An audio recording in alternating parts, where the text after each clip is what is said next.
v is equal to r omega. v क्या चीज है? Linear velocity. r क्या है? परपेंडिकुलर डिस्टेंस या डिस्टेंस बोल दें, काम चलेगा हमारा। ओमेगा क्या है? Angular velocity. ठीक है, अगर लीनियर में चलते हैं तो लीनियर की बात भी की जाएगी, रोटेशन की बात भी की जाएगी, तो रोटेशन में आ जाएगा एंगुलर वेलोसिटी। आगे क्या लिखा है? Differentiate both side with respect to time. कर दो।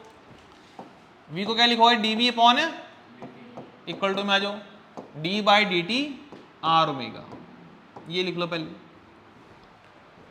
अगर मैंने राइट साइड डिफरेंशिएट किया है आर का और ओमेगा का टाइम के रिस्पेक्ट में, तो क्या चीज ऐसी है जो हमेशा रहेगी कांस्टेंट?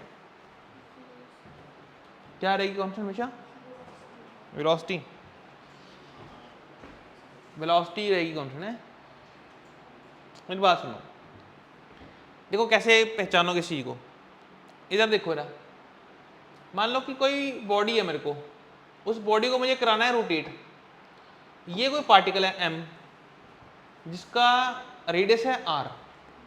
सोचो अगर मैं इसे स्लो घुमाऊंगा तो उसका ओमेगा कम आएगा, अगर मैं इसे फास्ट घुमाऊंगा उसका ओमेगा ज्यादा बन जाएगा ना। लेकिन r पे कुछ फर्क पड़ेगा मेरे स्लो घुमाने से, मेरे फास्ट घुमाने से? r पे फर्क पड़ा? r क्या है? डिस्टेंस। तो यार ये पार्टिकल तो यहीं रहा ना, ये तो कहीं नहीं गया। चाहे मैं इसे स्लो घुमाऊं चाहे मैं इसको फास्ट घुमाऊं, तो r पे फर्क पड़ा? कोई नहीं पड़ा। तो कांस्टेंट कौन है? r बाहर निकालो। ये देखो r बाहर आ गया, तो हमारे पास बचा गया। इधर देखो जी, यह है dv बाई dt, इसे बोलते हैं rate of change of linear velocity. Answer क्या आएगा? Acceleration is equal to r. इसे क्या बोलते हैं? Rate of change of angular velocity. Answer क्या आएगा? Angular acceleration. आंसर क्या आएगा? सिंबल बोलो, अल्फा।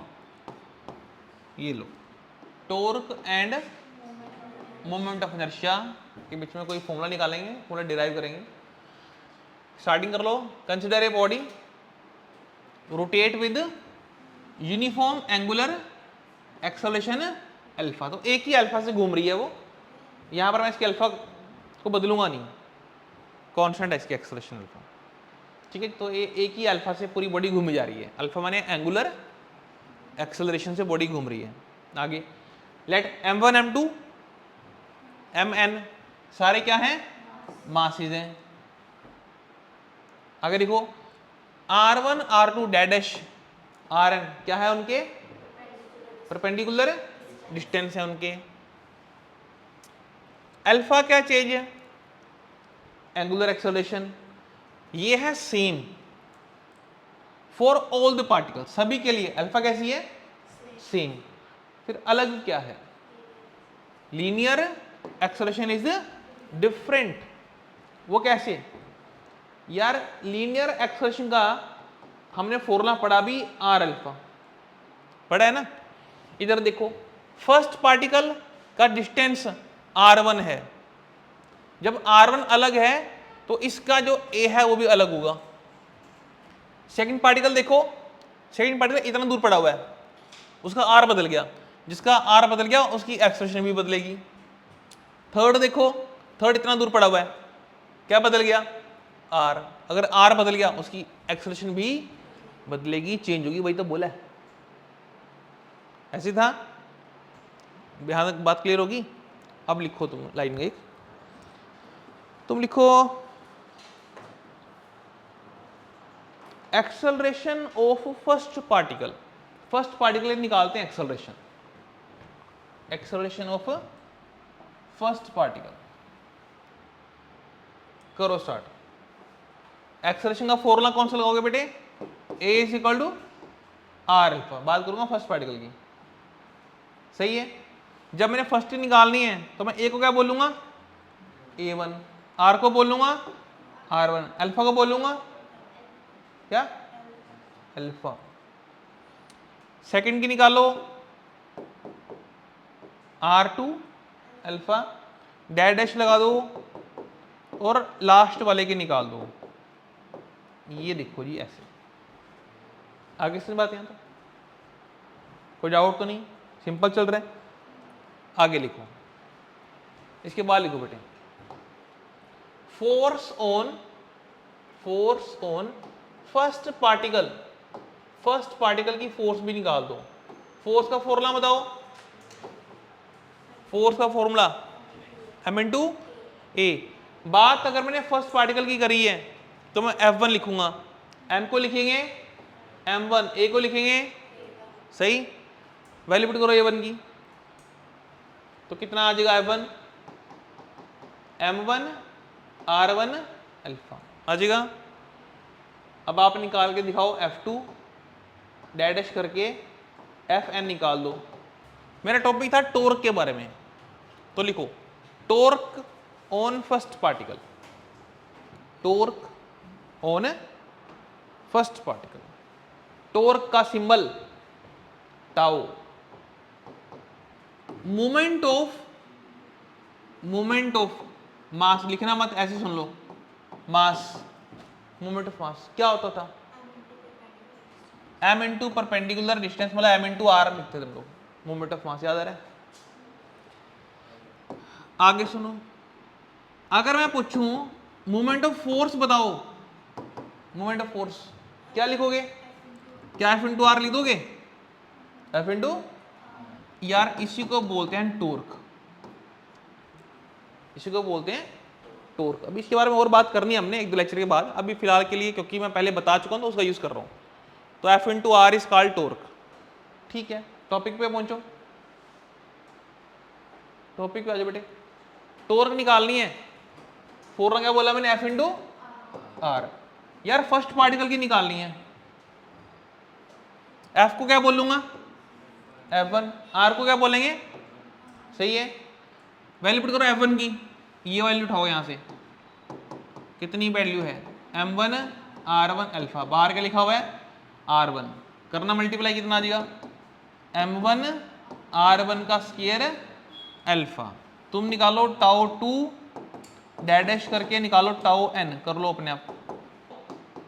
टोटल टॉर्क क्या आ रही है, सिंबल लिख लो टाउ, इसको लिख लो टाउ 1 टाउ 2 करते करते टाउ n, सबकी वैल्यू पुट करो तो जोड़ दो।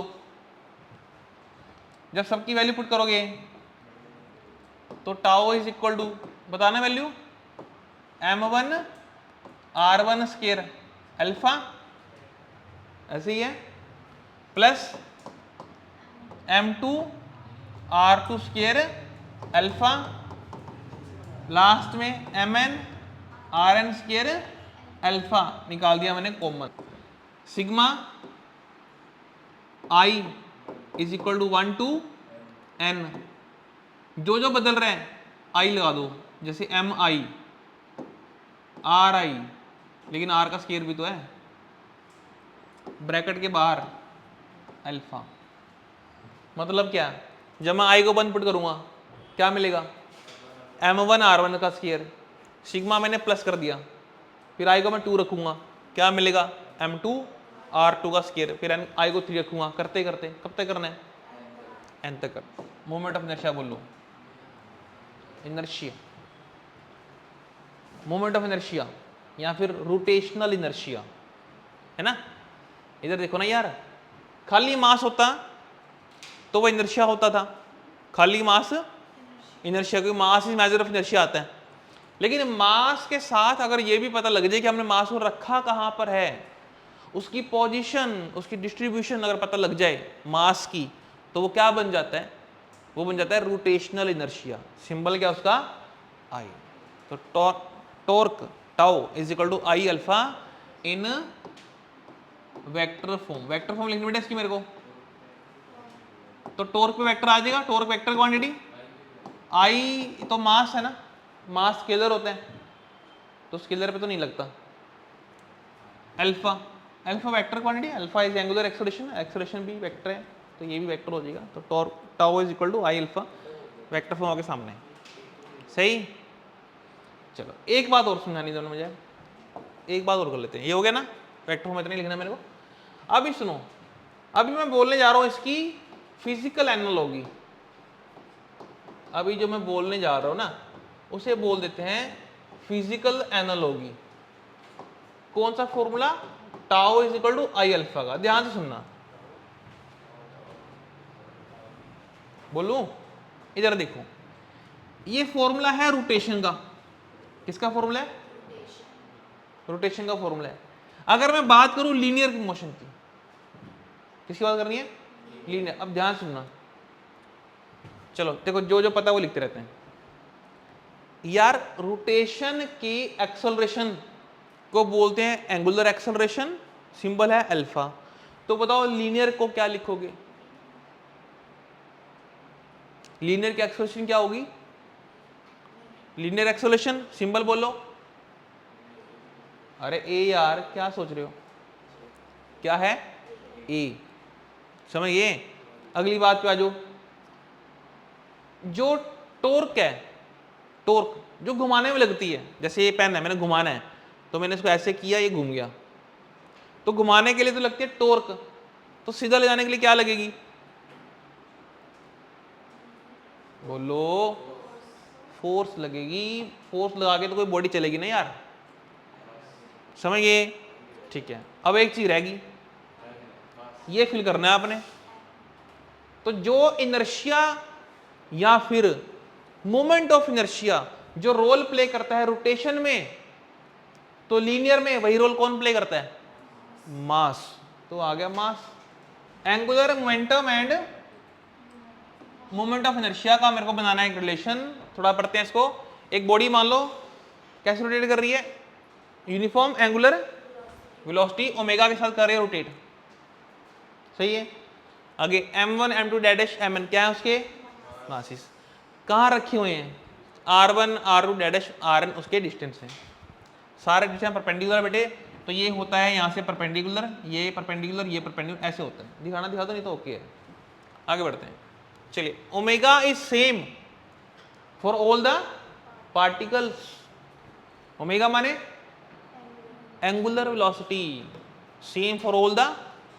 फिर अलग कौन है? Linear velocity. डिफरेंट क्या है? Linear velocity. समझ गए? इधर देखना बेटे, ओमेगा सबके लिए एक जैसा है, लेकिन वेलोसिटी सबकी अलग अलग है। अच्छा, वो क्यों है? इधर देखो, v का क्या फॉर्मूला है? v equal to r omega. v equal to, यार r सबकी अलग है। इसकी r r1, इसकी r r2, इसकी r r3। जब r सबकी अलग तो वेलोसिटी भी तो सबकी अलग। तो लिखो using v equal to r omega, using v equal to r omega. तो निकाल दो तुम वेलोसिटी ऑफ फर्स्ट पार्टिकल। तुम निकाल दो वेलोसिटी ऑफ फर्स्ट पार्टिकल। क्या लिख दोगे? v1 equal to r1 omega. v2 भी निकाल दो तुम लोग अपने आप, डैश करके vn भी निकाल दो अपने आप। इतना कर लो पहले। लीनियर मोमेंटम ऑफ फर्स्ट, क्या लिख रहा हूं, फर्स्ट पार्टिकल। सिंबल बोलो P, सिंबल बोलो, फॉर्मूला बोलो m इंटू बी। सही बोला। फर्स्ट पार्टिकल का मोमेंटम चाहिए, वो फर्स्ट P1, m को लिखेंगे m1, v को लिखेंगे v1। सही बात है। यहां से वैल्यू उठाओ v1 की, यहां कर दो बेटे पुट। बेटे P1 के बाद निकालना P2, डैश करके निकालना है आपने Pn निकालना है। ठीक है जी। आगे मैं क्या बोल रहा हूं वो सुन लो। हाँ जी बेटे, मैंने बोला एंगुलर मोमेंटम, एंगुलर मोमेंटम ओ फर्स्ट पार्टिकल, ये मैं फाइंड करने जा रहा हूं एंगुलर मोमेंटम। इसके लिए एक बात तुम्हारी हेल्प कर देता हूं मैं। यहां देखो, मोमेंट ऑफ मास क्या था? m into r. Moment of force क्या था? F into r. तो यार मोमेंट ऑफ मोमेंटम क्या होगा? P into r. इसका नाम मैं आपको बता देता हूं, एंगुलर मोमेंटम। ये सीन होता है। निकालना बेटे, L1 निकालने जा रहे हैं। फॉर्मूला क्या बोला मैंने, P इंटू आर। पी को क्या लिखूंगा, P1, आर को लिखूंगा R1। P1 की वैल्यू बताओ, M1 R1 omega into R1 कितनी बन गई, M1 R1 का इंटू ओमेगा बन गई। चलो बेटे L2 निकालो, N तक निकाल दो, फिर सबको प्लस कर। Total angular momentum, symbol L लिख दूंगा, कितना आया, सारे मोमेंटम को प्लस कर दो, वैल्यू पुट कर दो, बताना वैल्यू कितनी है, M1 R1 स्क्वायर, बोल दीजिए M1 R1 स्क्वायर, अरे ओमेगा भी तो ना, ओमेगा को मैं निकाल देंगे। अच्छा ठीक है, M1 R1 square M2 R2 square plus dash MN RN square, omega आ गया कॉमन। जो मैंने ब्रैकेट में लिखा है इसको लिख दो सिग्मा की फॉर्म में, इसको लिख दो सिग्मा की फॉर्म में। कैसे लिखेंगे, I12 N MI RI का स्क्वायर, ब्रैकेट के बाहर कौन है, ओमेगा। किसका फॉर्मूला भाई है, मोमेंट ऑफ इनर्शिया। किसका फॉर्मूला है, लो जी बोलो, एंगुलर मोमेंटम वेक्टर है बेटे, इनर्शिया मास के डिपेंड करता है, मास स्केलर तो इनर्शिया भी स्केलर, ओमेगा फिर दोबारा एक वेक्टर क्वांटिटी है तो ओमेगा पे भी लग गया वेक्टर। सही। अच्छा और मैंने क्या बताना है इसका, फिजिकल एनालॉजी बताएंगे जब इसका, फिजिकल एनालॉजी इसकी क्या होगी यार। L is equal to I omega, formula है रोटेशन का, L इक्वल टू आई, किसका फॉर्मूला है, अब इधर सुनो रहा ध्यान से, ओमेगा है एंगुलर वेलोसिटी, तो लीनियर के केस में क्या बन जाएगी, लीनियर वेलोसिटी, सिंबल बोलो V। सही है। आगे इधर देखना है क्या चीज है, एंगुलर मोमेंटम, तो लीनियर में कौन हो गया, लीनियर मोमेंटम नहीं हो गया यार। सही है। आगे देख लो, जो रोल रोटेशन में मोमेंट ऑफ इनर्शिया का होता है वही रोल लीनियर में किसका होता है, मास का।